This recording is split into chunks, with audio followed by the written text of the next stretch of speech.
Okay, good guys, no, meron kaming Electrolux na gagawin dito. Meron itong error guys na F8 sabi ng customer, no? Tingnan natin. So ayan nga guys, pag on pa lang, pag start mo, lumalabas kagad yung F8 error ng Electrolux. So i-check natin to guys kung anong problema, kung bakit nagkaroon siya ng F8 error, no? So dito tayo ngayon sa PIS1C San Lorenzo.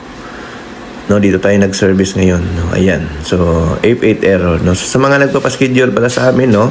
Medyo mahaba lang yung pila namin. Marami lang talagang schedule ngayon, no? Kaya medyo hindi kagad-agad na pupuntahan yung mga ibang schedule, no? So, pagpasensyahan nyo na lang yung schedule namin kasi nga medyo madami talaga yung ano namin ngayon. Fully book yung schedule namin, kaya dapat advance pa schedule po pag magpa-service sa amin. So yan. So binuksan na nga namin to guys, tinignan natin. Kapag F8 guys, una natin i-check yung mga wiring, baka may mga ngat-ngat ng daga, no? So kung wala tayong nakita, mag-proceed tayo sa pag-check ng mga parts, no? So F8 error, no? Ayan. So sa mga gusto magpa-service, message lang kayo sa aming Facebook page sa Northshire Repair Shop, no? Kahit dalawa po yung page namin sa Facebook, no? Northshire Repair Shop yung pangalan. Kahit alin doon, pwede kayo mag-message, no? Kasi dahil dati yung isang page namin nasira, kaya ginawa namin dalawa na para may isang backup pa tayo. No, kapag shutdown yung isang page, meron pa tayo isang page na magagamit at meron pang makukontak, no? So yun.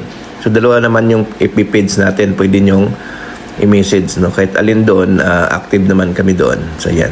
So yan, binuksan natin dito.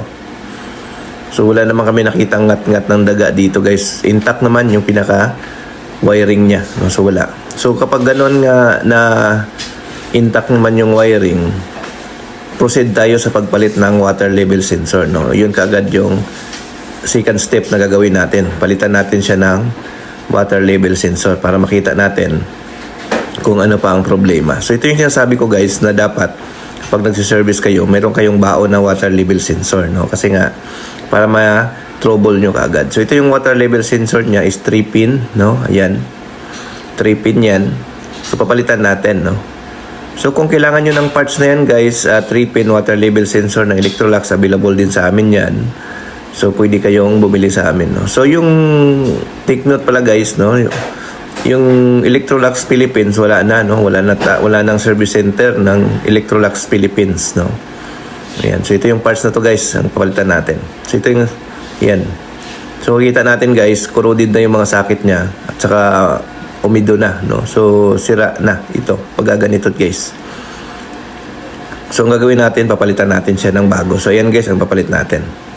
After natin siya mapalitan, tingnan natin kung wala na siyang ilalabas na error, no? So tingnan natin siya. Ayan. Saksak natin. Ayan. So ayan, ano muna natin, testing muna natin bago natin siya ibalik, no? Tingnan natin.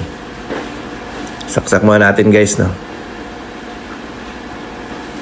Ayan, so on natin. Tingnan natin kung iikot na siya. Pag umikot na siya guys, ibig sabihin good na siya, no?